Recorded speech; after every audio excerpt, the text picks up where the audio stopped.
Hello, all, and welcome back to another episode of Real Talk. I am your host. This is the first official live podcast, and I am excited to bring it to you today. Okay, we have exciting things to talk about. Okay, I'm your host, Officer Antoine Thomas. I probably forgot that because I'm so overwhelmed. This is season 4. I hope that you took out the time to listen to the debut of season 4 public service announcement. We wrapped up season 3 with a bang. And as I always say, we're entering season 4 with a bang. Okay. It is exciting times, and I'm glad to be here today with you on the live podcast, Real Talk. Just in case you forgot, I want you to always come in with an open mind, open set of ears, and I want you to listen to what we have to say here on Real Talk. And I'm excited to be a part. As I always say in every episode that you have listened to in the past, again, this is the first ever live episode, and I'm excited about it. But as I always say, please understand this. I appreciate every listener out there that takes the time to listen to this creation of podcasts. These are the things that God gives me to say, and I love to share them with you. But I need you to do me a favor. Continue to like, share, and subscribe, and please continue to send it out to your friends, family. Our aim and our goal is to get the message out to those who want to hear what we're doing here on live podcasts. Okay, this is Real Talk, and I only bring the facts. As I always say, we would never defund, but we'll always defend the police. And as you know, I'm going to continue to talk about the good, the bad, and the ugly of policing. And when police officers are doing things right, we should praise them. And as we always say on this show as well, when they do things right, we got to speak out on it. We got to call it out, okay? Not everybody, again, is called to the profession of law enforcement. We are well aware of that, and we do understand what happens within the makeup of that, okay? But what we have to really remember is that we're humans as well, and we make mistakes, okay? We're not going to do everything perfectly. But what I want you to always remember when you're relating to the police, okay, when you're speaking about the police, is that, yes, we should be watched, okay? We should be scrutinized in some aspects of our lives as it pertains to law enforcement. But just remember, we're making split decisions, okay? We're making split decisions in a matter of seconds, not minutes, but seconds. And what I do know about law enforcement in my 13 year of doing this is that we don't have hours to make a decision. We have seconds.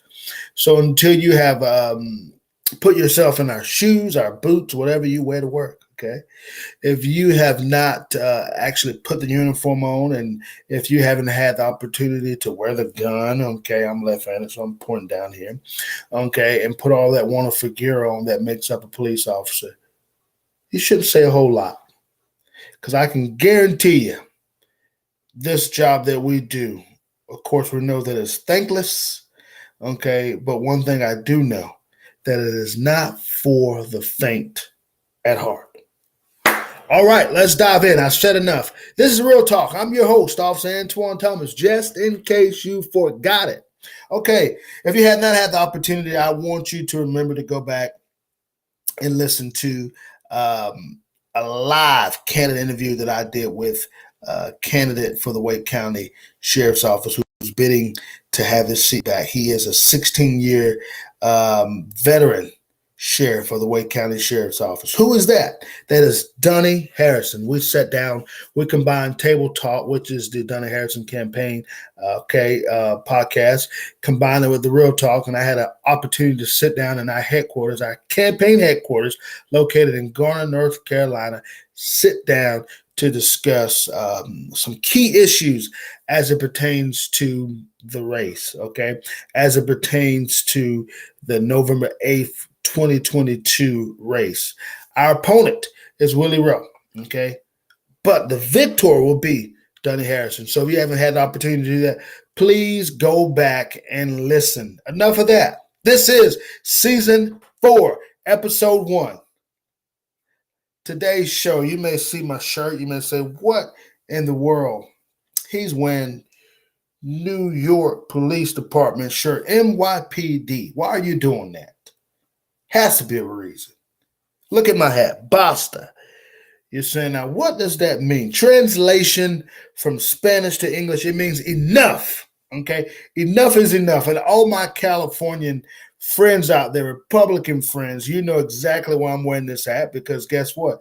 You gave me the hat. Barbie, Carl, to all of your friends down in the area of Santa Ana and all over California, really, if they are wearing the red, I want you to know that they gave me this hat last year in November. It's almost been a year, and I'm wearing it. So I want y'all to see this. I'm wearing this hat. It means enough. Enough is enough. Today's show is entitled Not Enough is Enough, but it is definitely befitting to have this hat on because, listen, crime is at a rampant high in all over the country, really. But in the state of New York, it is one that is beyond measure. And today, if you listen to the debut of season 4, you've already heard me talk about some things that I'm going to be talking about in this particular episode, okay? What is the title? The heinous crimes in New York have gotten out of hand. And today, here on Real Talk, I'm here to talk about it, okay? I'm here to talk about it. So let's dive right into it. Let's waste no time. Let's leave no stones, okay, unturned. Let's dive into what it is that we must talk about, okay? And I'm here to discuss it, okay? Because what we do know, we saw some terrible things that took place a couple days ago. And as a man who believes in speaking the truth, we have to go back and we have to really look at what's taking place. And so what I want to talk to you about, switching gears really quick, okay, is in my opinion, the lawlessness and the murders that are happening across New York, and it's definitely surpassed the times of the 80s. And if you don't agree with me, please write in the chat and say you're wrong, Officer Thomas, Santuan, whatever you want to call me. But in my humble opinion, that's what I believe, okay? Now, how do I know that? Well, you can just take a look, okay? Look around at what is going on in our country. Look what we're watching on the news. You see that there's been murders that are being taped live so that we can watch these things. Some people do it for entertainment. Some people do it for money.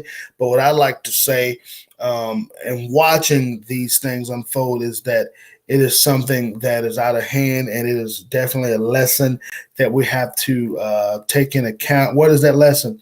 That New York has lost its bearings. And the reason why they're one of the main states, New York City was one of the main cities to say, let's go ahead and defund the police. Now, you cannot tell me that I'm not right, okay, because I'm speaking on matters that are true. Of course, we know about the drug epidemic that took place in the 80s and 90s. We understand that wiped out a lot of people, but that is not what I'm talking about today, okay? I'm talking about human on human contact as it pertains to weapons, okay? That is what I'm discussing today because the fact of the matter is that is what is being transpiring in America, okay? And somebody has to stick up and somebody has to stand up. So where's the humanity in people? That's what I like to know. Where has the humanity gone? Now, well, let me answer that question for you just in case you're not able to do it yourself. We have completely lost humanity. And why have we lost humanity? It's because America has left God behind and they pushed Satan in. And I know I'm getting biblical, I'm getting spiritual, religious, but these are the ramifications. We printed it on our dollar bills. Every money that we produce is said, in God we trust. But how in the world can we trust God if we never talk about it? How in the world can we trust God if we push him to the side? Now, former President Trump talks about making America great, and I'm all for the love Donald Trump, and I'm all about the MAGA. But until we put God first, America will never be great. And I know Trump understands this because when you look at it, that was not just words. That was something that he meant. That is something that all of us who are a part of the MAGA movement believes in. But to get back to the bedrock of America, we have to put God first back into it. And America's lost that. As I often say, that the only way that American can be forgiven and restored is first to turn back to God Almighty. Okay. And once we do that, and first we have to do something, we have to abolish before any murders can be cleaned up, robberies, rapes. The first thing we have to do is abolish abortions. That is the first innocent shedding of blood. Okay. We're talking about an innocent fetus who did nothing to come into the world, who did nothing to leave the world. Okay. The ultimate creator has control. That is God over who comes in and who leaves. But uh, humanity has gotten so bad, and humans have taken God's role. At least they're trying to, and we see that in many of things. And I'm not even going to go in detail with, but we see it in the way we look at transgender, the way we look at reforming our bodies and trying to biologically change it, which we cannot. Whatever you were birthed with is what you have to stick with. Okay. And this show is not about that today. You heard what this show is about. It's the heinous crimes in New York have gotten out of hand. That is what we're talking about today on this show. But before any murders can be solved or stopped or decreased, we got to stop killing the unborn. If we do that, if we put God first, then America can get back to being a great nation. Okay. But until then, you heard it first. I guarantee you, once that happens, homicides will begin to decrease. But until then, it's going to steadily rise. All right, I'm done. I am done. I'm off my tantrum.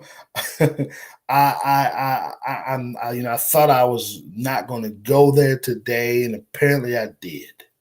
But look, NYPD, you got a big mess in your hand, okay? And I'm about to bring some daunting information as it pertains to um, some deadly murders that took place just on um, this past week. Okay, we're only in Saturday. Today is Saturday. Okay, close to actually it's Sunday. It's 12:01. 12:01. But what I want to say is this: listen, in order for America to change its mindset, in order for America to get back where we need to be, okay, put God first, and all that you do, and watch things change. But look, we're seeing things that are out of control. We saw that on September the 29th, which was last Thursday. We watched on live recording. Okay, people literally recorded this in the city of, I believe it was in the Queens area of New York.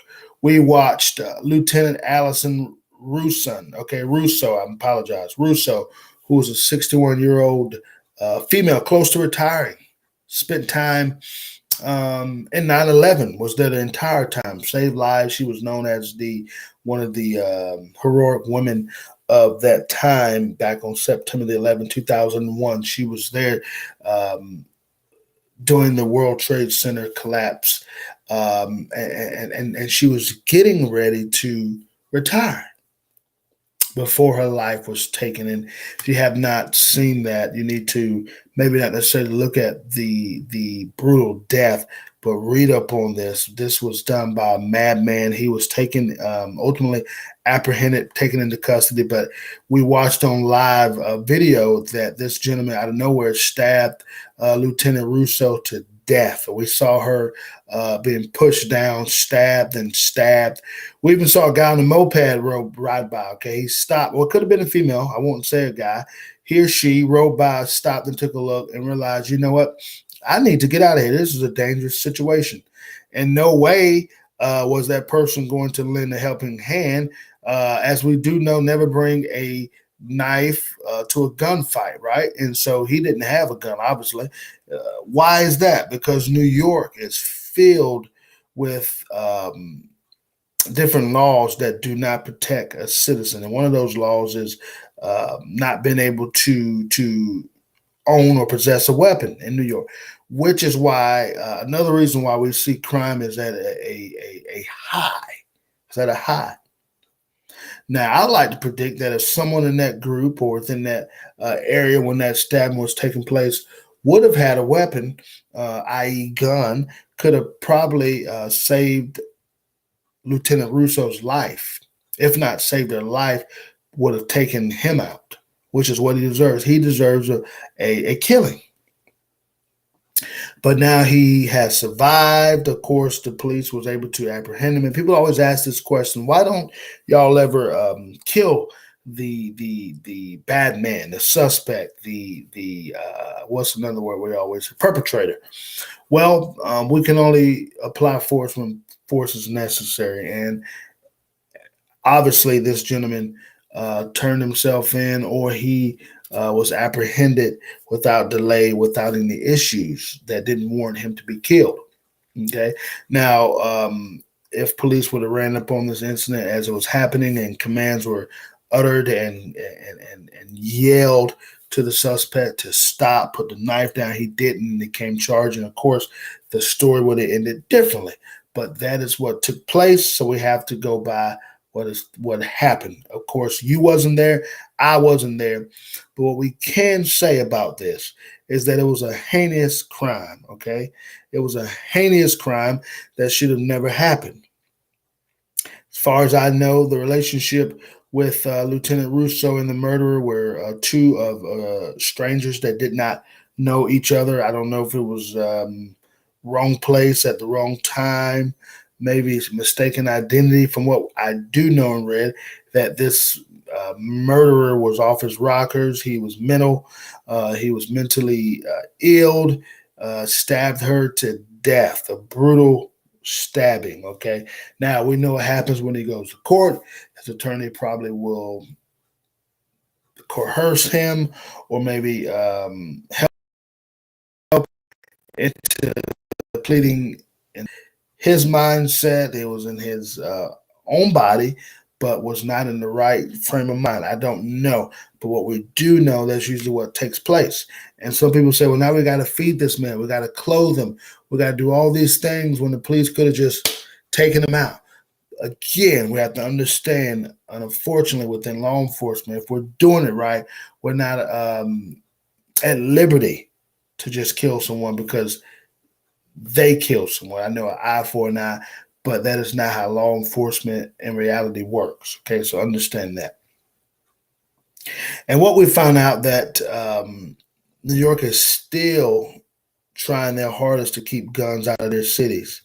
Now, I'm not saying guns are going to prevent every type of crime. I'm not saying that guns are going to be able to save everybody. But what we do know, if somebody had a gun in that group, it probably would have been a different outcome. Now, let me be clear. I got to be clear about what I'm about to say, okay? As for what we do know, this was not a random attack. Excuse me. This was a random attack. Let me be clear. And I'm moving ahead of myself. As far as we know, basta. We had enough, okay? This was a random attack. And we see all these random attacks happening around the United States, but New York in particular. And I don't know why. You don't know why. But one thing I can say is that crime is out of hand because of defund the police. I did a episode recently why police officers were quitting and retiring. We saw a mass exodus of New York police officers leaving the force due to the lack of backing by the council, by Mayor Eric Adams, by the governor, and you saw it in Chicago as well. You saw it in Chicago as well with Mayor Lori Lightfoot right there in the city of Chicago, Illinois. You saw that. Police officers all around the country, Minnesota, Minneapolis, they're leaving, Atlanta, Georgia, all these places where they said defund the police. How do you expect someone to stay under those conditions? They're not going to stay. Okay, they're going to move on because, and the fact of the reality is that the mindset is never to re-enter and go back into a horrific profession. Why would one want to stay in such a thing like that? It's not going to happen. I want to say this: rest in peace, Lieutenant Allison Russo. You are in our thoughts and prayers here at Real Talk. Okay. Now we had another incident that took place on last Tuesday, September the 27th, in Cypress Hills, Brooklyn, New York. A 22-year-old woman was found stuffed, okay, inside of a suitcase. Now imagine that, stuffed inside of a suitcase. Let me take a sip of water here. Before this particular show, I did a debut finale show, so this is much talking that I'm doing, but I'm enjoying it. And again, you finally see me, see the stash there. The stash is live and well, okay. And I'm happy. I'm so overwhelmed, so excited to be bringing live podcasts to you. It has been a year. People have asked. They said I've had so many people message me on Facebook, Instagram, text message, and say, "When are you going live?" I'm live. Okay, back to what I was saying. So she was found in two separate suitcases. Okay, the suspect, the killer, of course, we have an idea who that could be. Some people may say, "Who is that? Who is that?" Well, guess what? You have to always first in any investigation look at who's the closest to that particular person. What we found out was that her boyfriend had a boyfriend. So, of course, that is the person always going to be will be in an open investigation, the person of interest. So that's what we have here. Okay. Now I'm going to just read a little bit to you exactly what happened on that day in question. Residents of the building reported a foul smell. Okay. And they had mentioned it to a security guard. Okay. Of course, we know in New York, have you ever been there, especially the Bronx and the Brooklyn, all these apartment complexes have security or even the police working there. They don't mean that they're in a high-rise condominium living in the top notch of the Trump Towers in Manhattan. No, these are areas where it's low poverty. They're living in the projects and they have security. Why? Because crime is at a rampant. These heinous crimes, okay, has overshadowed New York, okay, and Brooklyn, Queens, the Bronx. The list goes on and on. My girlfriend is from the Bronx, and she tells me all the time about stories when she was younger, okay? And look at the day and time now. She's in her 30s, as I am as well, and we see what has exploded since those days, okay? It is out of hand. But anyways, they had a security guard stated that, look, Deja Johnson is her name, Deja Johnson had not been seen in several days. So, of course, people who knew her or at least seen her felt some inclination that something wasn't right. So that particular security guard went to the sixth floor where her apartment was located to attempt to enter the building. Once they were getting close up to the door, the Deja's Johnson 23-year-old boyfriend actually halted them, stopped them right in the middle of the particular, I guess you want to call it, entry into the buildings of the apartment. So he and a friend prevented the security guard from going in, which was also a red flag there. So the security guard states that he went back downstairs to call the police. And as he was calling the police, he saw Deja's boyfriend along with his friend leaving the apartment complex. Basically, they were sneaking out, according to his words, to the police.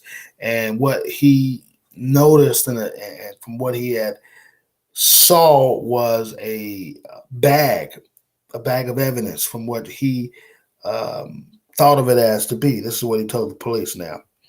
So when the security guard went back upstairs to investigate further after those gentlemen had left, Deja's boyfriend and her friend, who was not named here, he discovered two suitcases. Okay, so maybe inside of the bag that they had left with, that could have been some towels to clean up blood, bleach, whatever they were using to clean up this heinous crime that they had and brutal crime that they had committed. Okay. all roads lead to the boyfriend and his friend. So going back to the story, the security guards finds the suitcases, opens it up, and sees the woman's remains, later identified as Deja Johnson.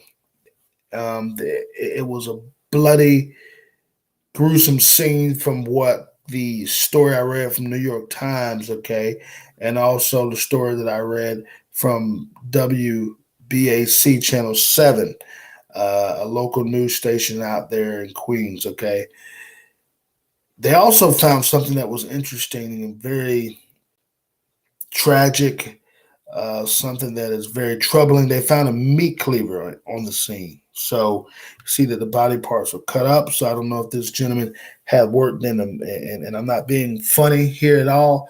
Don't know he was a butcher of some sort. He knew how to butcher meat. I don't know if he YouTubed it, but he used a instrument, a tool that is used in production of butchering. Okay, that is a meat cleaver. And if anybody knows what a meat cleaver is, the ultimate goal of a meat cleaver has two sides. You got a side with spikes and you got a flat side. I'm a former chef, so I know all about a meat cleaver. Okay, one side is to flatten it out and to make it very thin. The other side is to tenderize. Obviously, we don't know which side this guy used and why he needed to use a meat cleaver other than to pound these particular pieces of body parts down to fit it into the suitcase. I have no idea. I'm only speculating. Okay. Now, keep in mind, this is what is most troubling that Deja Johnson, had an active uh, order of protection against her boyfriend, but it was set to expire at the end of the month. So it would have expired on yesterday. Okay. But what we do know is that they have these two gentlemen in custody. I do believe those will be the only suspects that we would know of, unless the security guard can come forth or any other eyewitnesses and say, "Hey, look, there was some more people involved in this." All right. Now, what I do want to talk about next was another incident that took place on October the 1st, 2022, which is a Saturday. A man was killed, okay, on a train in East New York, okay, in Brooklyn, East New York or Brooklyn, okay, reported by the East New York, Brooklyn WABC Channel 7 out that way, which is where I got the first story from. A man was fatally stabbed on a train in Brooklyn after he and another gentleman got into an argument a little past 9 p.m. This actually took place on that Friday, which would have been the 30th. Okay, this took place on the L train on the east side of New York. Police say that a 43-year-old Tommy Bailey got into a dispute with another man. The suspect allegedly pulled out a sharp object and slashed Bailey across the neck. And we know that there's a major artery there, so it appears to me that he bled out. He bled out. Now, the suspect took off running, of course, like typical, and he was later apprehended. Now, another incident I want to talk about. Now, these are all incidents that are taking place in New York. You got to understand what I'm talking about here. Okay, I'm not making any of this up. These are incidents that are taking place in New York, and we got to talk about it. Now, on Saturday the 1st, 2022, there were 3 injured in the shooting after a high school football game in Newburgh, Orange County, New York. Okay, police were investigating shooting of 3 people. Some type of argument ensued about the 9:30 p.m. hour, okay, at the Newburgh Free Academy campus. The school was playing a rivalry football team, okay. 3 people had an altercation. I don't know if there was more involved, but this is a story that was given to me. And what we saw was there was a 43-year-old woman that was involved in this, a 19-year-old woman, and a 21-year-old man. Okay, they did say that none of the injuries appeared to be life-threatening, but this are just a small fraction of the things that are happening across the country in New York. Okay, people are losing their everlasting minds. They're not standing up. Okay, they're not willing to fight um, with just hands. Use weapons. Now, I'm not here to condone any type of fighting or violence, but what I'm just doing, I'm shedding light on what is going on in America as it pertains to um, crimes, heinous crimes in New York. Okay, they're out of hand. And again, the mayor, who was a former New York police officer, I believe captain, has nothing to show for it. He's allowing his city to be devastated and humiliated and overworked with crime. Now, one thing Mayor Adams is good at, from my understanding, from what I'm reading and watching, is that he's good at partying.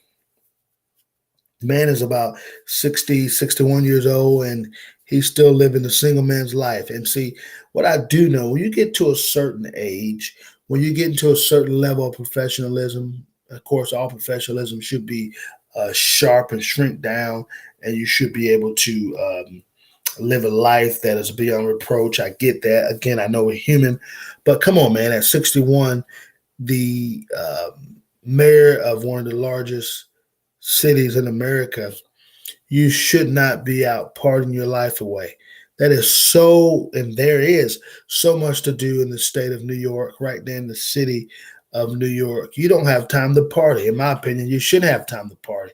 You should be out doing things that really benefit society, that really brings on the change that we need, okay, and that the people of your city needs, and that's law enforcement, bringing a better education system. And I know you're not totally in charge of that, but bringing the crime rate down, the housing authority fixing that issue. That is another huge issue. A lot of police officers within New York Police Department are staffed and sent over to the housing authority um, units because there's so much crime, and it is just so hard. I've heard stories from many retired New York police officers um, who had to work in the housing authority assigned to those particular boroughs. It's out of hand. And you'll think in 2022, a man who spent so many years policing will be able to help at least draft a good policy, some good ordinances, excuse me, within that city to combat crime. If you're not going to bring back stop and frisk, do something. We watched Mayor Eric Adams a while back ago watch a fight while being on top of the upper deck. I believe he was walking through a parking garage or something to that sort. Watched a, um, first of all, we got to call it like it is, a black on black crime. It was an active fight in progress. Mayor Adams, instead of yelling to the crowd, he could have the opportunity to do that and maybe halt them and stop them. He decided to go forth and call the police as any citizen would and should. But he being the mayor with security, you would have thought he would have sent some of his security folks now who are armed, who are actually happen to be law enforcement officers to stop the crime. Instead, he watched and picked up his cell phone to call and report. Now, the reason I'm laughing because I guess Mayor Adams used that famous phrase, if you see something, say something. I'm assuming. And he said something, but not making matters light. And I'm not trying to make fun of anything, but come on, man. As Joe Biden would say, you're a former police officer. You should have more bring to the table, which is one of the main reasons why they voted you into office. But yet you sit here and play as though um, you have nothing to lose. You have a lot to lose, my friend. You have a lot to lose, and it is my opinion that you should be more forthcoming, more willing to find the error and to correct the problem. But yet, he wants to live his life partying away. I hope the people do the next best thing in the next cycle of the elections. Um, should be your term should end probably what 2026. You should be finding another outlet. Okay, I know you just got voted in the office this year, but I think it's about time that we find a new job for you, Mayor Eric Adams. Don't think you're doing the job that people have voted for you to do.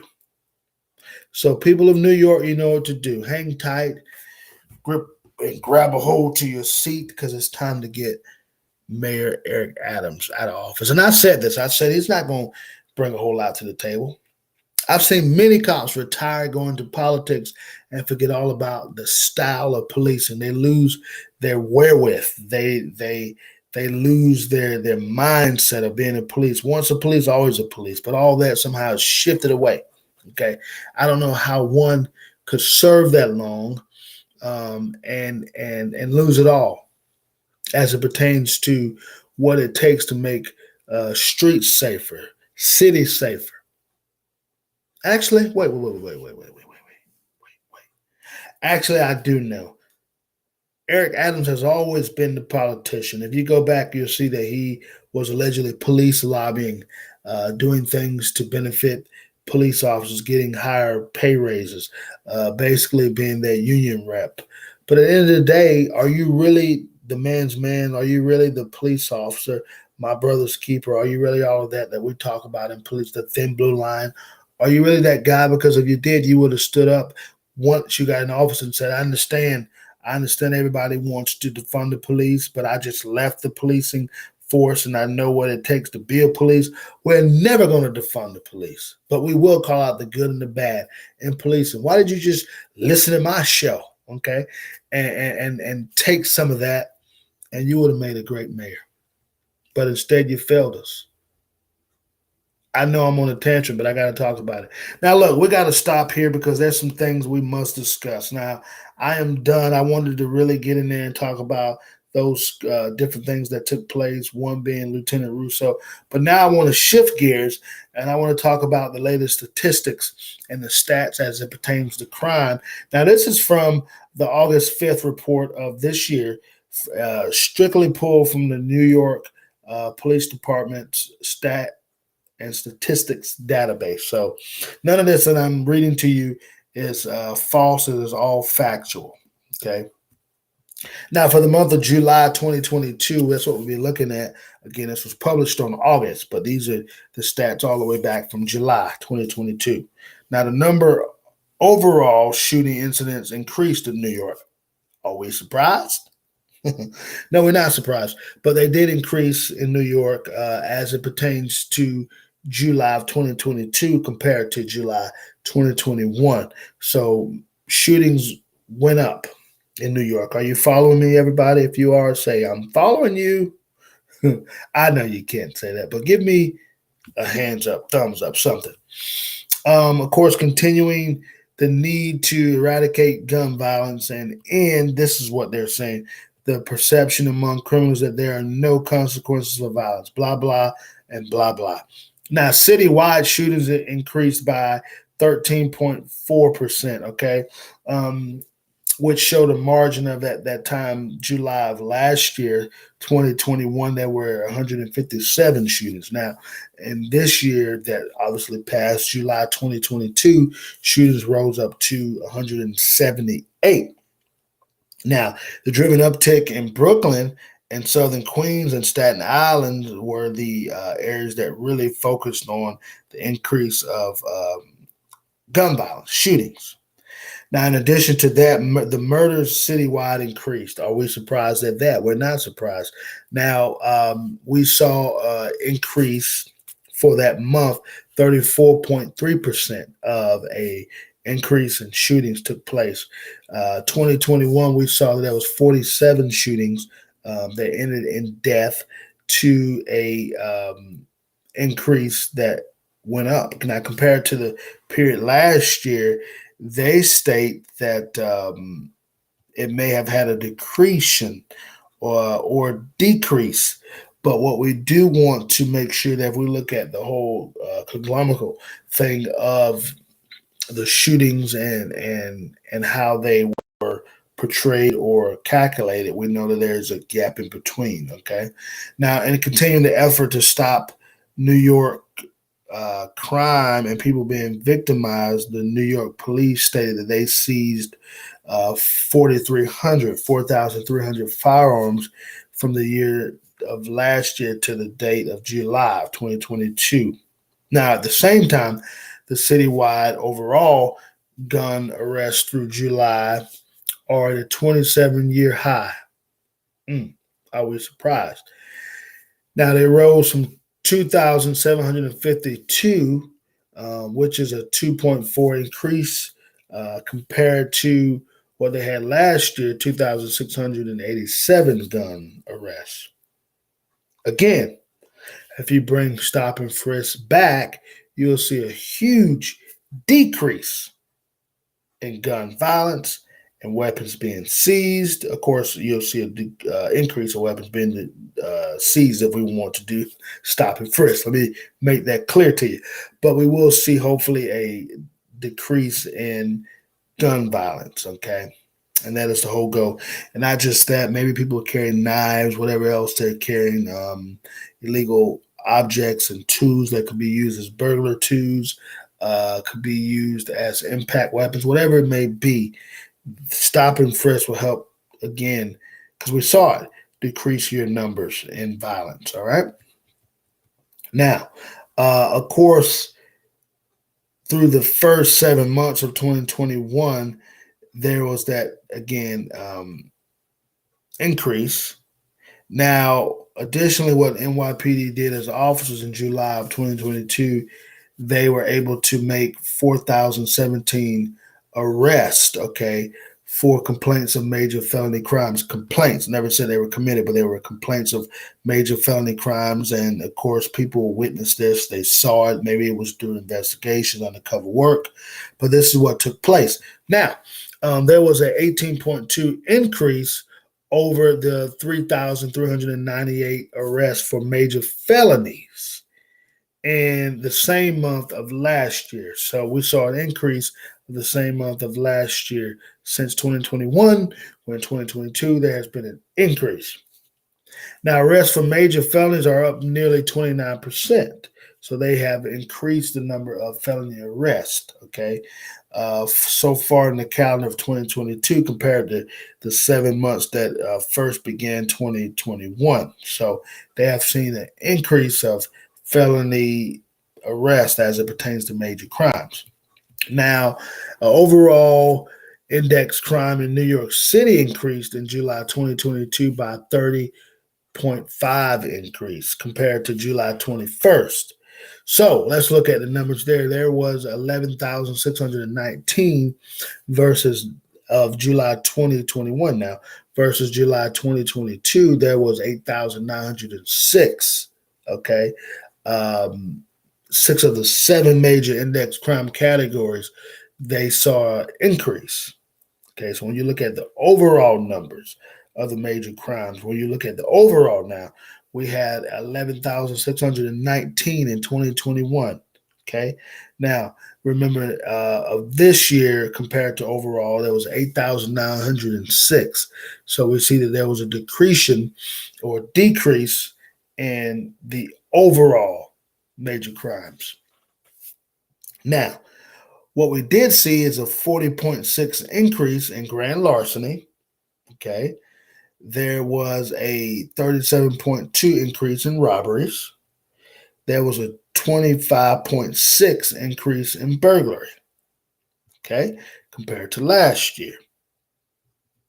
Now, I'm going to end the show reviewing some of the crime statistics as it pertains to the July stats of 2022, and I'm going to show these things in categories, okay? So let's start with murder first. So in the year of 2022, it's been 47 murders that was reported in July. Now, remember, we're in October now, so I'm sure there has been a fluctuation and an increase. I'm just speculating because what we're seeing in the news.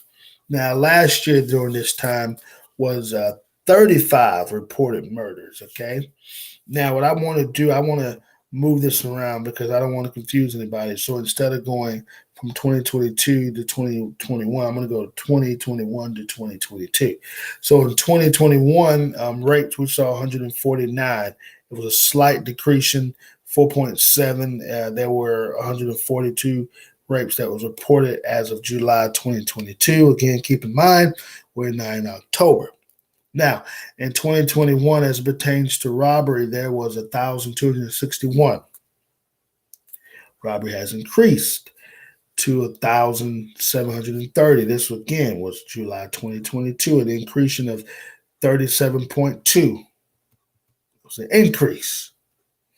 Now you look at felony assaults. Back in 2021, New York reported 2,149. There was an increase to 2,531, 17.8% increase. Okay. As it pertains to burglary, there was 1,055. 2022, 1,325, with a 25.6 increase. Grand larceny, that was 3,262 compared to July 2022. That was 4,588 with an increase of 40.6. Grand larceny included with auto thefts. Okay, let's talk about grand larceny auto thefts.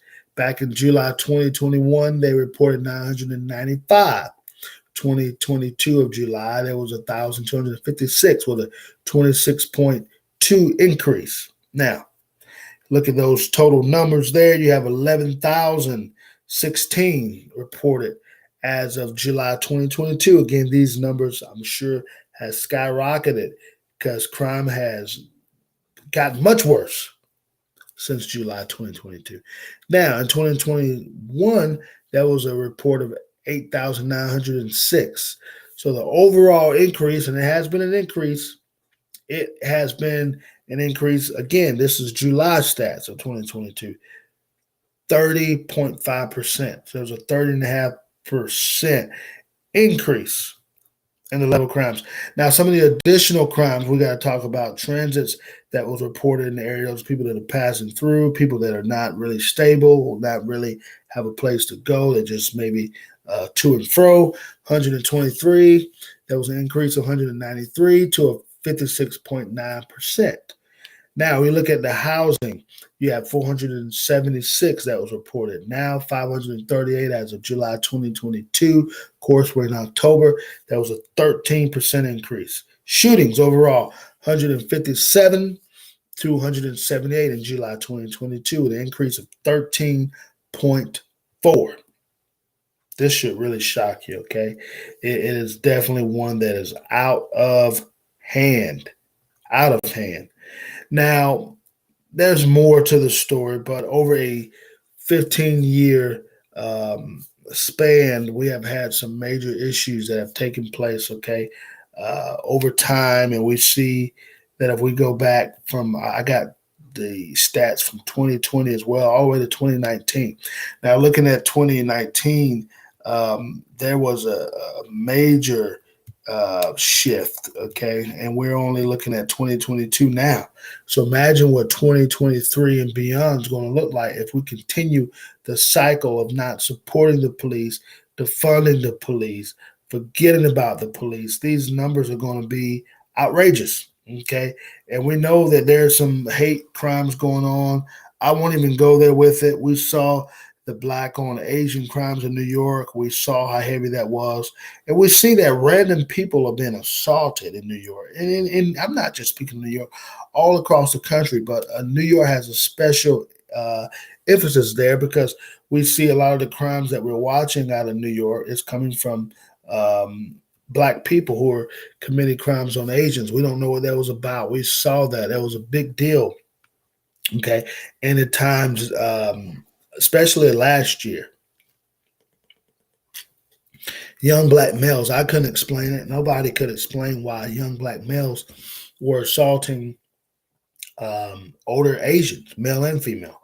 Don't know why that was, but yet we call Black Lives Matter, and I get it, but do they really, really matter if you're not actually caring about your own life? So I wasn't surprised that they were attacking Asians and whites because we don't care about our own life. So how in the world could we sit there and say, look, I'm all about my people?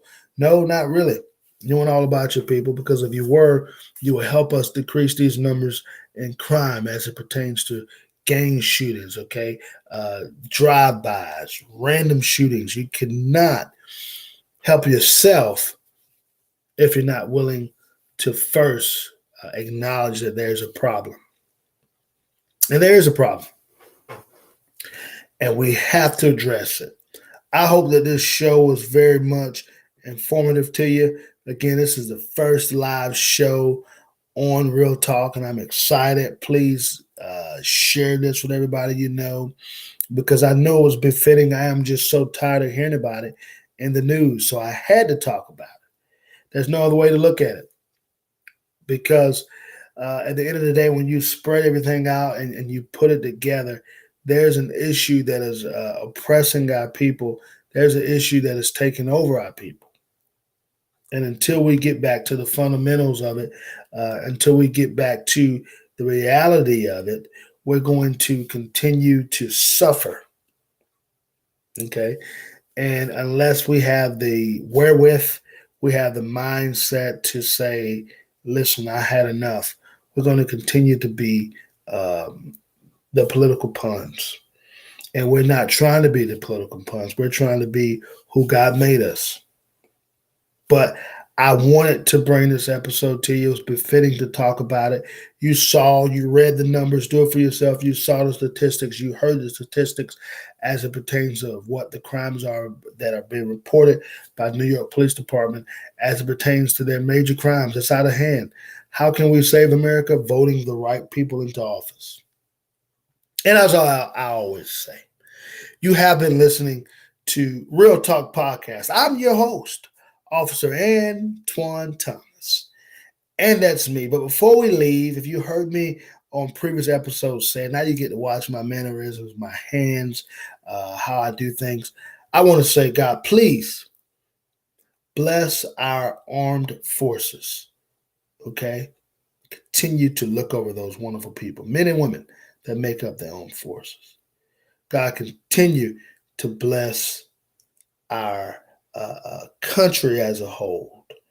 Lord, don't take your hand off of us. If you do, where will we go? And Lord, please continue to bless the men and the women and the woman and the women, all of them that are serving in blue. And until next time, and until we meet again, you have been listening to Real Talk. I'm your host, Officer Antoine Thomas. We'll see you again.